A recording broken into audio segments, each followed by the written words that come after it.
ಇವರೆಲ್ಲ ಇಂಥವ್ರ ದೇಶ ಹಾಳಾಗ್ಯದಪ್ಪ ಅನ್ನೋಂಥ ಅಭಿಪ್ರಾಯನೂ ಕೊಡ್ತಾಯಿದ್ದಾರೆ. ಆದರೆ ಇವತ್ತು ಜನಸಾಮಾನ್ಯರ ರೀತಿ ವಿಚಾರ ಮಾಡಬೇಕಾಗ್ಯದ. ಏನಪ್ಪ ಅಂದ್ರೆ ಇದು ಸರಿನಾ ಇತ್ತಪ್ಪ ಅನ್ನುವಂಥದ್ದು. ಜೊತೆಗೆ ನಮ್ಮ ಈ 3 ಜನ ಏನು ಮಾತಾಡಿದ್ರೆ ಇನ್ನೂ ಅನೇಕರು ಬೇರೆ ಬೇರೆ ಮಾತಾಡಿದವರು ಇವರು ಇವತ್ತೇನಾಗ್ಯಾರಪ್ಪ ಅಂದರೆ ಸಮಾಜದಲ್ಲಿ ಅಲ್ಪ ಸಂಖ್ಯಾತರಾದಂಗೆ ಆಗ್ಯಾರ. ಹೀಗಾಗಿ ಇವ್ರ ವಿಚಾರಗಳು ಹೆಚ್ಚು ಅಂಬೋದಿಲ್ಲ, ಮುಟ್ಟಿದ್ರೆ ಏನೋ ಒಂದು ಯಾವುದೋ ಪತ್ರಿಕೆಯಲ್ಲೇ ಒಂದು ಮೂಲೆಗೆ ಹಾಕಿಬಿಟ್ಟಿರ್ತಾರೆ. ಅದು ಆ್ಯಕ್ಚುಲಿ ಇದು ಫ್ರಂಟ್ ಪೇಜ್ ಮೇಲೆ ಬರುವಂಥದ್ದು ಮುಖ್ಯ ಸುದ್ದಿಯಾಗಿ ಬರಬೇಕಾದ್ದು ಅದಿಲ್ಲ, ಆಗ್ತಾ ಇಲ್ಲ.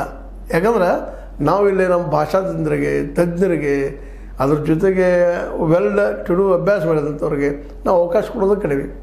ಎದ್ದು ಕೂಡಲೇ ಜಗಳ ಹಚ್ಚುವಂಥದ್ದು, ಮತ್ತೇನು ಮಾಡುವಂಥದ್ದು, ಇನ್ನುಳಿದು ಏನೇನೋ ವಿಚಾರಗಳನ್ನ ನಾವು ಮಾತಾಡ್ತಾ ಇರ್ತೀವಿ, ಚರ್ಚಿಸ್ತಾ ಇರ್ತೀವಿ. ಅದರಲ್ಲೂ ವಾಟ್ಸಪ್ ಯೂನಿವರ್ಸಿಟಿ ಒಳಗೆ ನಾವು ಮಾತಾಡಿದ್ದ ಸರಿ ಅಂತ ಅನ್ನುವಂಥದ್ದು ಎಲ್ಲ ಕಡೆ ಬಿದ್ದರಿಂದಾಗೆ ಇಂಥ ವಿಚಾರಗಳು ಚರ್ಚೆ ಆಗೋದು ಕಡಿಮೆ ಆಗ್ತಾಯಿದೆ. ಬಟ್ ಇವು ಆಗಬೇಕು ಅಂತ ಇಲ್ಲೇ ಬರಗೂರು ರಾಮಚಂದ್ರಪ್ಪ ಮಾತಾಡಲಿ, ಎಚ್.ಎಸ್. ಶಿವಪ್ರಕಾಶ್ ಅವ್ರು ಮಾತಾಡಲಿ, ಹಂಪ ನಾಗರಾಜ್ ಮಾತಾಡಲಿ, ಇನ್ನೊಂದು ಯಾರೋ ಮಾತಾಡಲಿ, ಇವರೆಲ್ಲರೂ ನಮ್ಮ ಸಮಾಜದ ಹುಟ್ಟಿ ಬೆಳೆದಂಥವ್ರು, ಇಲ್ಲಿ ದೋಷಗಳು ನೋಡಿ ಅಭ್ಯಾಸ ಮಾಡಿ ಬೆಳೆದಂಥವ್ರು. ಅದಕ್ಕಾಗಿ ಇವರ ಅಭಿಪ್ರಾಯನ ನಾವು ಮತ್ತು ಮೆಲುಕು ಹಾಕ್ತಾ ಇರಬೇಕಾಗಿದೆ. ಜೊತೆಗೆ ನಮ್ಮ ಈ 12 ವರ್ಷದ ಆಡಳಿತನೂ ಒಂದು ದೃಷ್ಟಿ ನೋಡಿದ್ರೆ ಇವ್ರು ಹೇಳೋದ್ರಲ್ಲಿ ಸತ್ಯದಲ್ಲ ಅಂತ ಅನಿಸ್ತದೆ. ಆದರೆ ಒಂದು ಮಾತಿಲ್ಲಿ ನಾವು ಗಮನಿಸ್ಬೇಕಾಗದ.